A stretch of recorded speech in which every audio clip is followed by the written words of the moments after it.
श्री भगवान पांडुरंग परमात्मा, श्री ज्ञानोबाराय, जगद्गुरु तुकोबाराय, शांतब्रह्म एकनाथ महाराज, आदिगुरु श्री शंकराचार्य इत्यादी सर्व संतांच्या अलौकिक हेतुके अकारण करुणाशा कृपेनं आपण संस्कृतचा विचार करत आहोत. संस्कृतचा विचार करत असताना अजंत नपुसकलिंग या प्रकरणाला अनुसरून आपला विचार सुरू आहे. यामध्ये काल आपण अंतिम वारी शब्दाचा विचार आरंभ केला होता.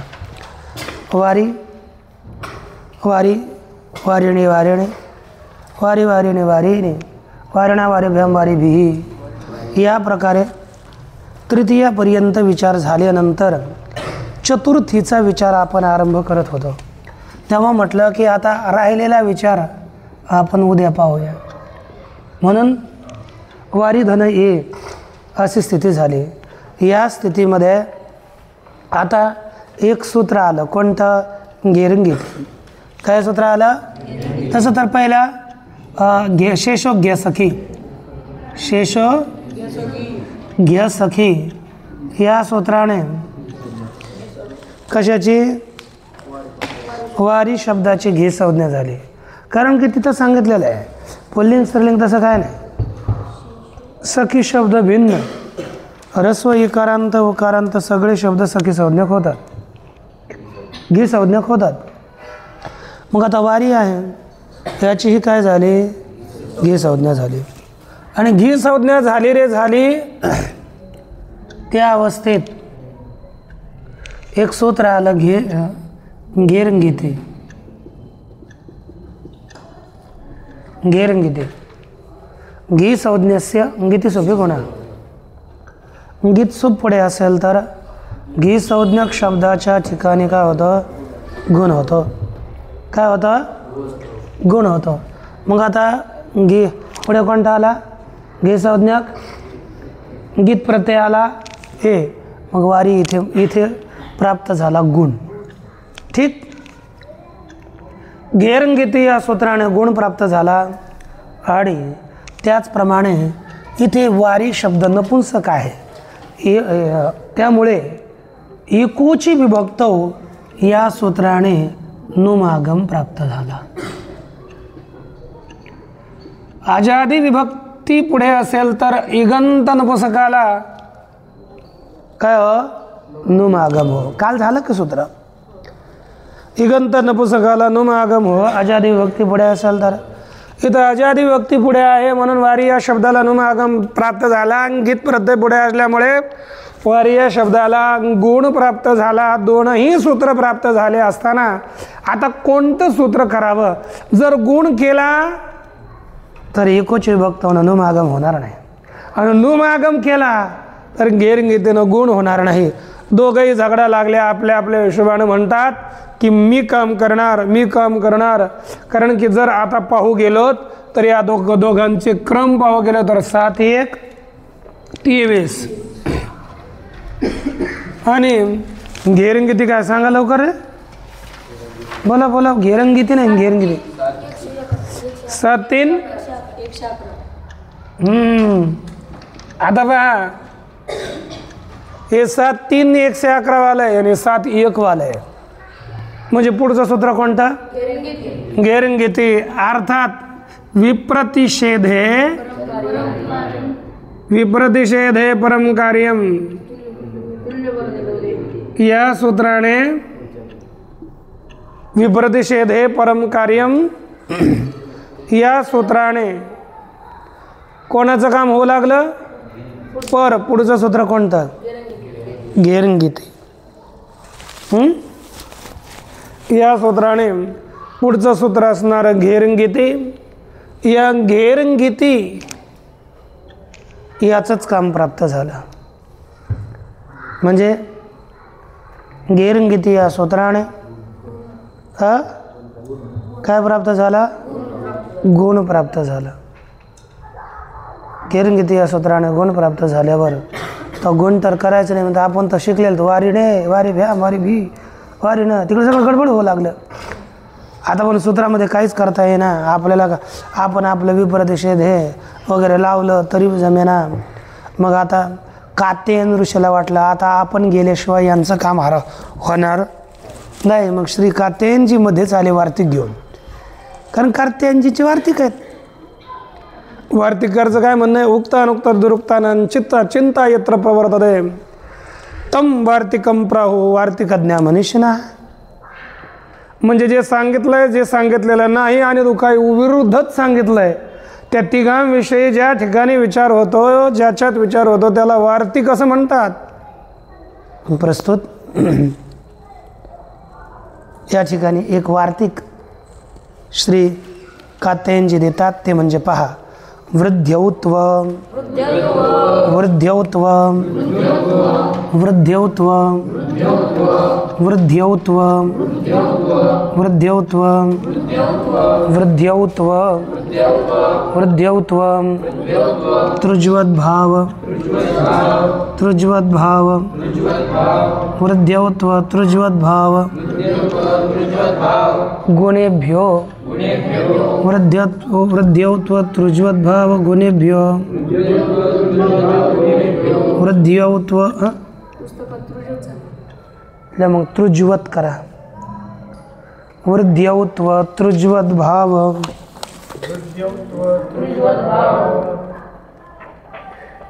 तृज्वद्भाव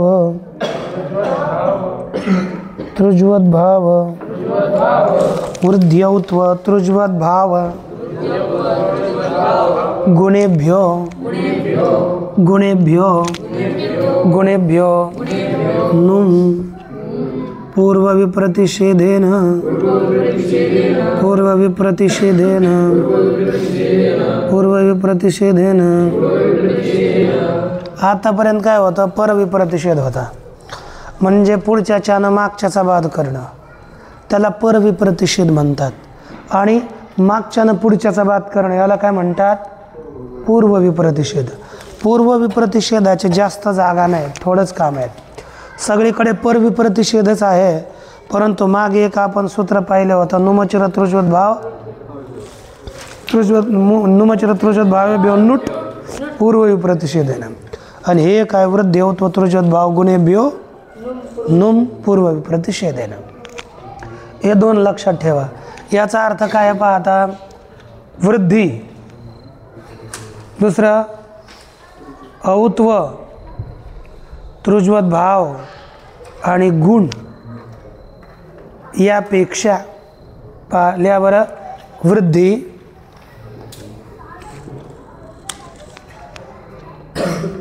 वृद्धी औत्व तृज्वद्भाव वृद्धी औत्व तृज्वद्भाव गुण यांपेक्षा पूर्वविप्रतिषेधाने पूर्वविप्रतिषेधाने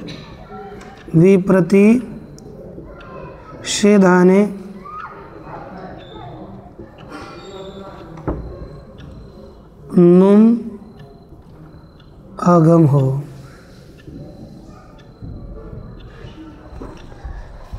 आता पहा काय काय असेल, एखाद्या ठिकाणी वृद्धी प्राप्त झाली, दाखव.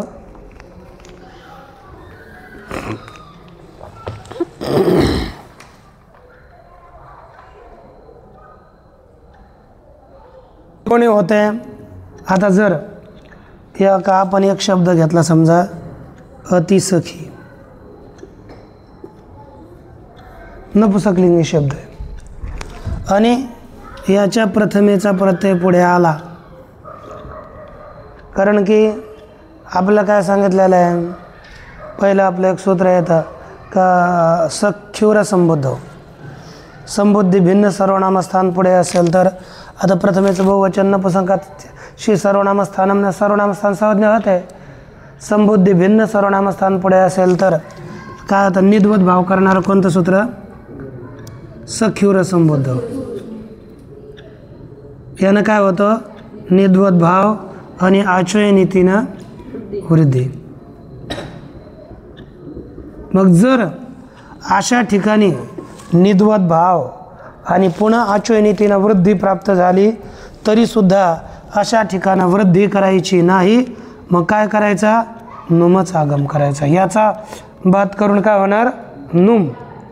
आणि नुम झाल्यावर काय होणार, अति सखीनी असंच बनेल.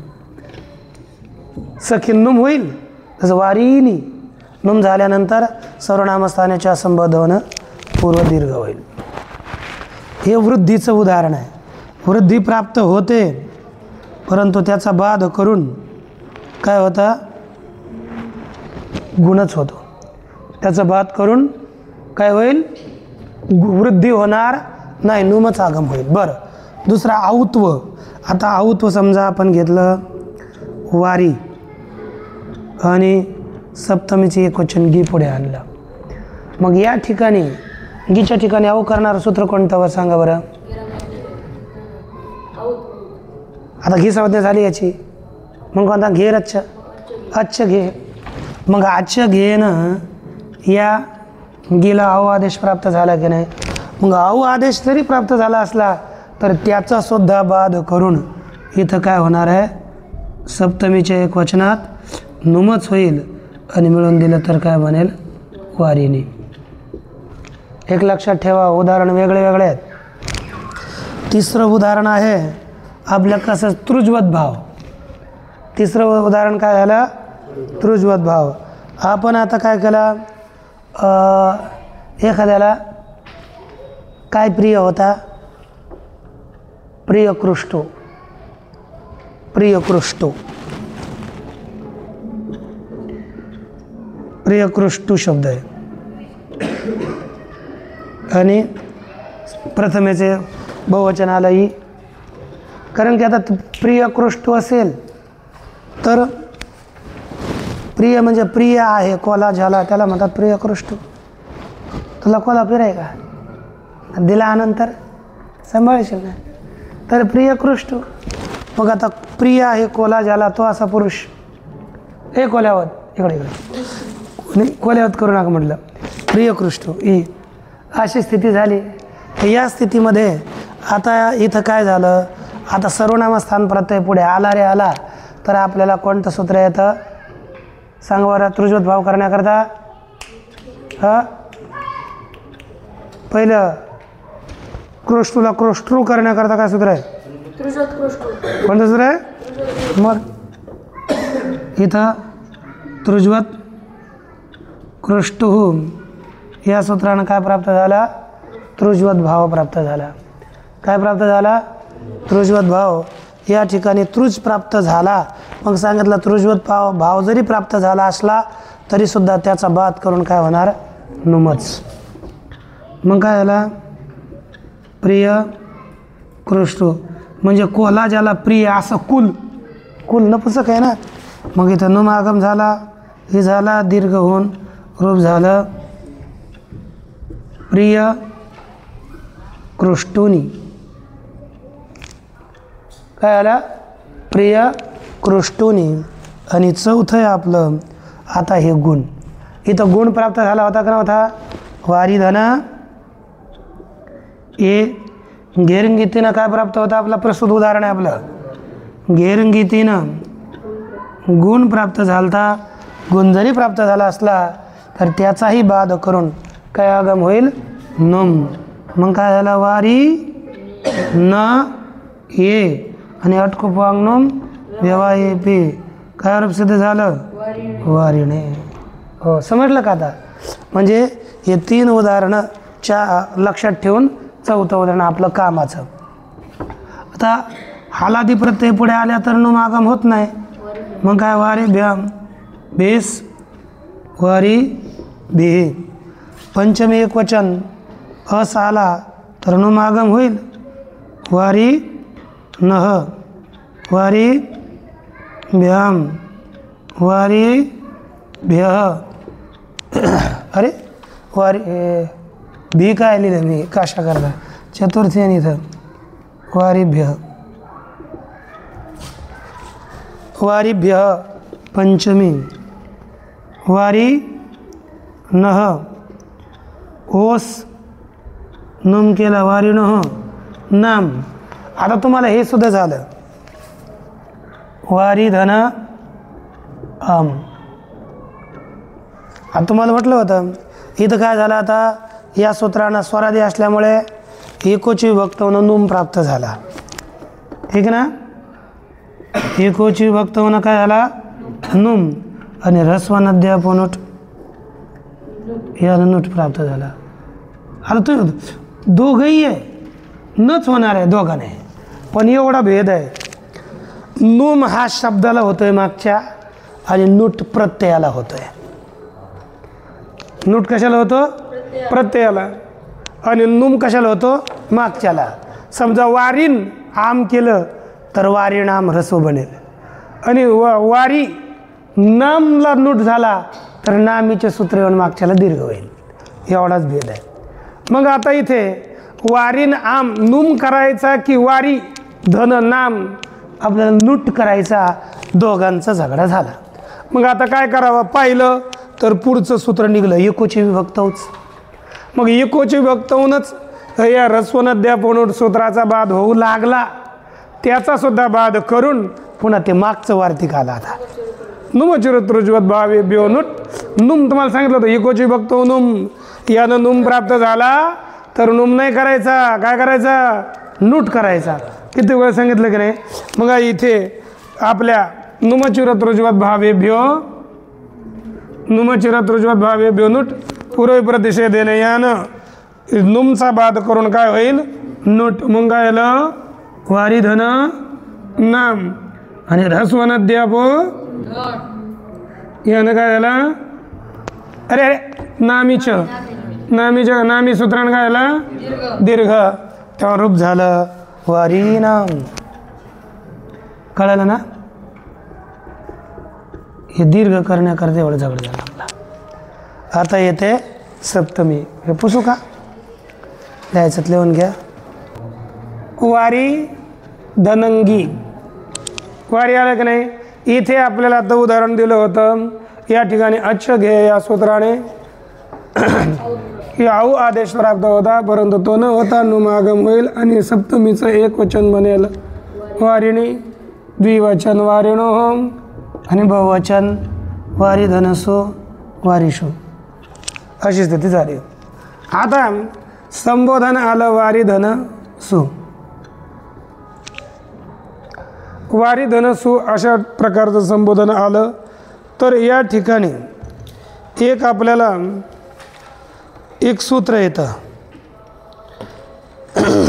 काय झालं की नपुंसक आपलं कोणी घालतं गेलं समोर नपुंसकात काय गेले काल समोर नपुंसकात. कोणतं सूत्र आहे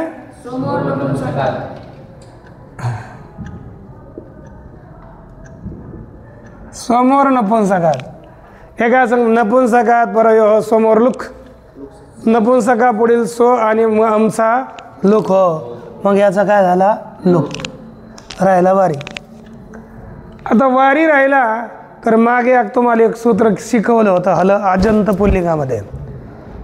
तिथं लिहिलं होतं लुक श्लू लुप शब्द ही प्रत्यक्ष ऐक नाही लिहिलं होतं प्रत्यक्ष लुक श्लू लुप.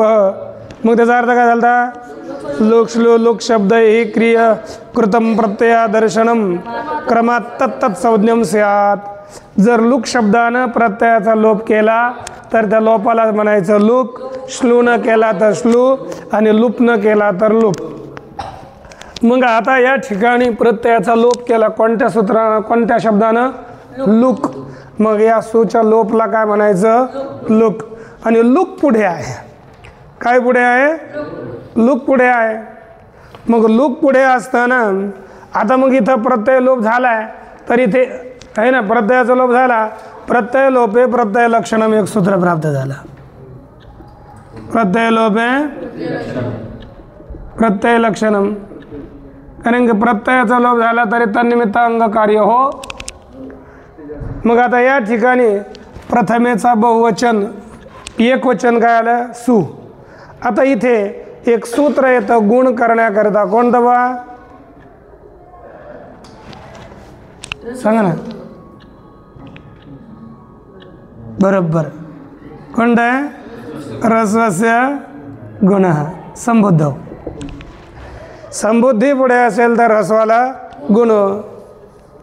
मग आता या ठिकाणी गुण करायला आपण प्रवृत्त झालो होणार का. न लुमतांगस्य.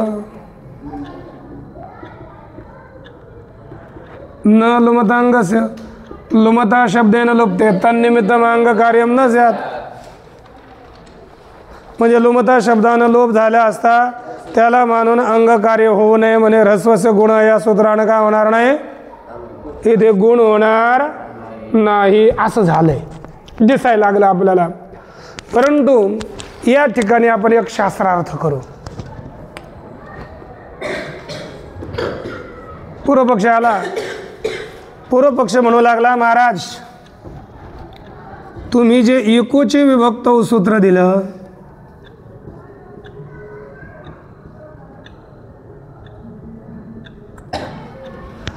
तुम्ही जे एकोचे विभक्त सूत्र दिलं एकोची विभक्त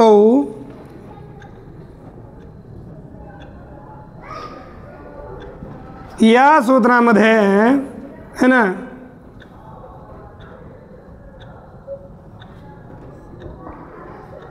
अची हे पद का दिले त्याची काय आवश्यकता. अची पद दिलं नाही त्याची काय आवश्यकता प्रश्न विचारला. तेव्हा सिद्धांती म्हणू लागला अरे हालादी प्रत्यय पुढे आले असता नुम होऊ नये म्हणून अची पद दिले. म्हणू शकतो की नाही. अरे हलादी जसं वारी भ्याम इथं नुम होऊ नये म्हणून काय पद दिलंय अची पद दिलंय. हलादी विभक्ती पुढे आल्यावर नुम आगम होऊ नये म्हणून आम्ही अची पद दिलाय. तेव्हा पूर्वपक्षी मला छे छे तुम्हाला कळेना ना वळेना म्हणजे काही बोलताय आहे की नाही. कार्य काय तुमचं म्हणणं आहे वारी भ्याम हालादी अशा ठिकाणी आहे की नाही. अशा ठिकाणी नुम होऊ नये म्हणून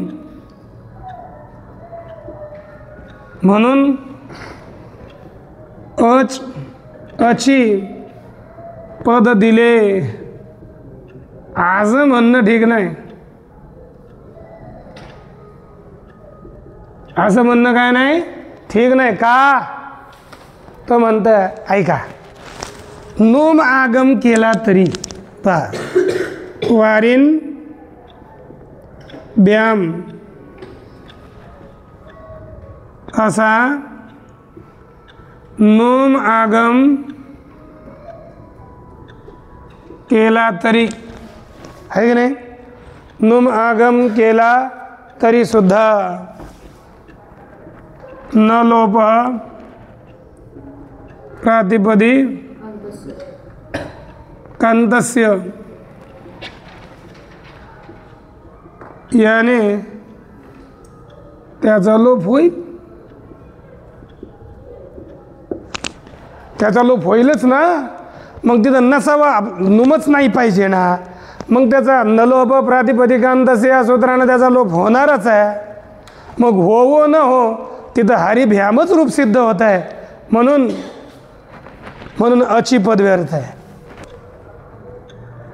काय म्हणतो हे पूर्वपक्षी आहे का तो सुंदर आहे म्हणून अची पद व्यर्थ आहे.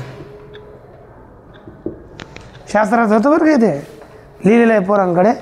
जे काय बोलणारं कोणचा दोघं जण बोलणार जे करतील त्यांना घ्यावं ते. म्हणून काय आहे अचिपद व्यर्थ आहे. आता डोकंच खायला लागला सिद्धांती. सिद्धांती म्हणला ओहो,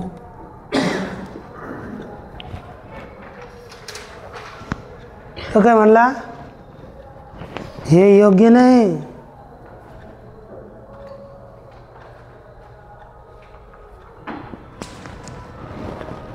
एक मिनिट. सिद्धांत म्हणलं अरे इथे नाही, संबोधनात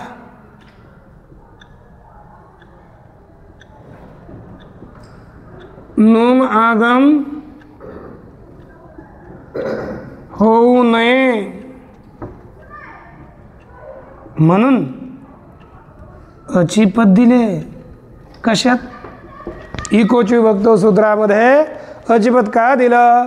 संबोधनाच्या एक वचनामध्ये नुम आगम होऊ नये म्हणून, आहे की नाही? कारण की संबोधनाच्या एक वचनात नुम आगम झाला तर न लोप प्रातिपदिकांतच काय बोलतं आहे ना तिथं. कारण की पहा संबोधनाच्या नंगी संबुद्ध्यो, नंगी संबुद्ध्यो एक सूत्र आहे. पहा न हो नये म्हणून अचिपद दिले. कारण की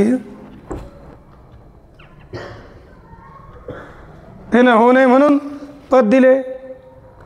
तर या ठिकाणी पूर्वपक्ष म्हणतो अहो तेथेही न लोप, म्हणजे संबोधनात दिल्यावर काय होणार? वारीन होईल ना, वारीन. सुजत लोप झालाय, वारीनच होईल. पण सांगतो काय म्हणतो? अहो तेथेही न लोप प्रातिपदी कांतस्य, या सूत्राने न चा लोप होईल, आहे की नाही? तरी सुद्धा वारीच बनेल ना. मग कशाला तुम्ही संबोधनामध्ये करण्याकरता अच न करावा म्हणून, म्हणजे नुम न व्हावा म्हणून अचपद दिलाय. ते बोलायला लागलं हे पूर्वपक्षी विचित्र प्राणी आहे बा. मग सिद्धांती आला. ते सिद्धांती म्हणतात अरे पोरा ना, वारीन येथे न चा लोप होणार नाही. का? कारण की न गी संबुद्ध्यो या सूत्राने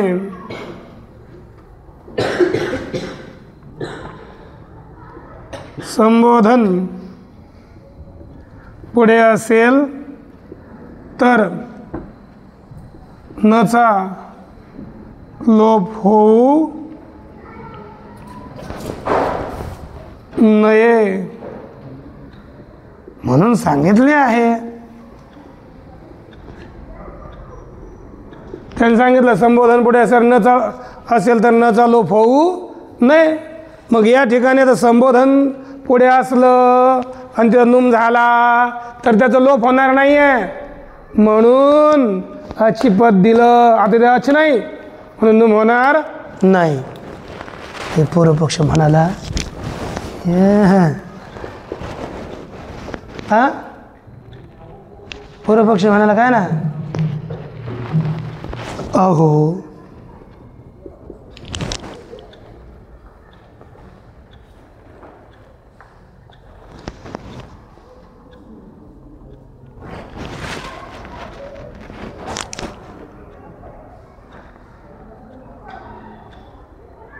एक मिनिट.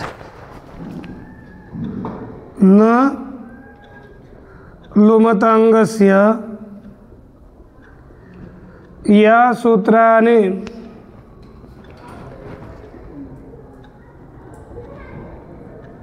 संबोधनाचा,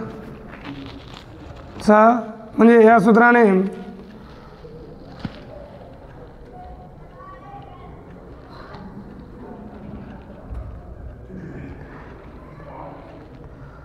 संबोधन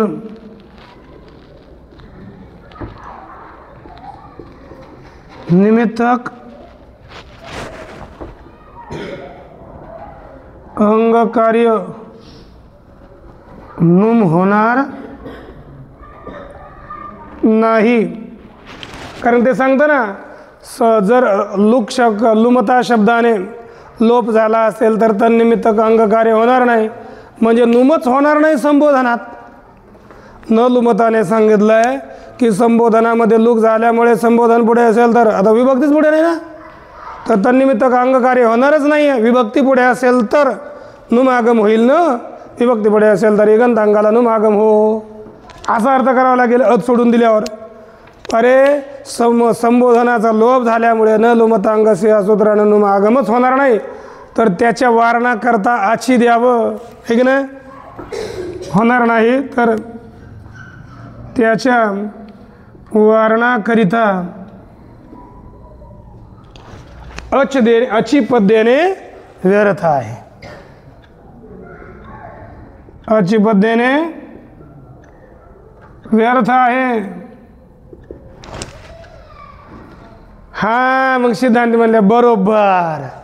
अर्थात न लुमतांगस्य या सूत्राने संबोधनामध्ये नुमागम होतच नाही, असा असूनही पाणिनीनं सूत्रामध्ये अचिपद दिलंय, त्याचाच अर्थ न लुमतांगस्य सूत्र असिद्ध आहे. लिहून घ्या तेवढं, आहे ना. लिहा मी पुढचं खाल जातं एवढं राहिले की न लुमतांगस्य या सूत्राने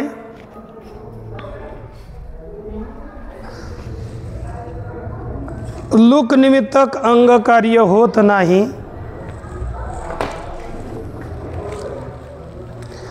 लूक निमित्तक अंगकार्य होत नाही.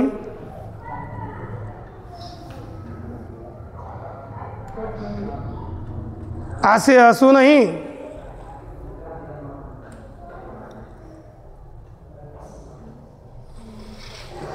असूनही संबोधनामध्ये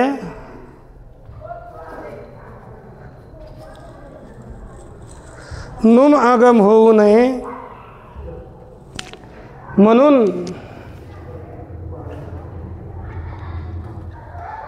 संबोधनामध्ये नुम आगम होऊ नये म्हणून अची पद दिले. इकोच विभक्त सूत्रात अची पद दिले. इकोच विभक्त सूत्रात अची पद दिले. यावरून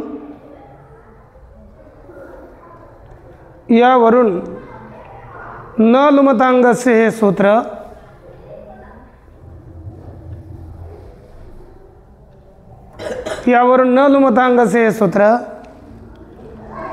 असिद्ध आहे हे सिद्ध होते. असिद्ध आहे असं सिद्ध होतं.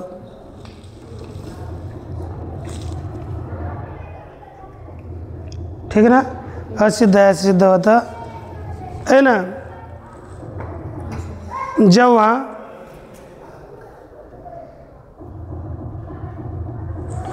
है ना, म्हणजे असिद्ध आहे म्हणजे विकल्पाने असिद्ध आहे, अर्थात विकल्पाने या ठिकाणी न लुमतांगस्य सूत्र काम करतं. आणि ज्या वेळेस त्याला असिद्ध मानलं जाईल तेव्हा ह्रस्वस्य गुण या सूत्रानं काय होईल, गुण होईल. आणि ज्या वेळेस त्याला सिद्ध मानलं जाईल तेव्हा काय होईल, वार्य स्वरूप होईल.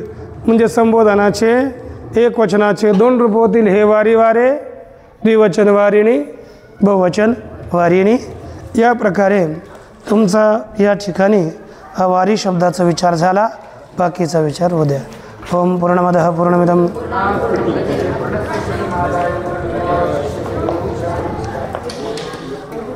तुम्हाला वाटलं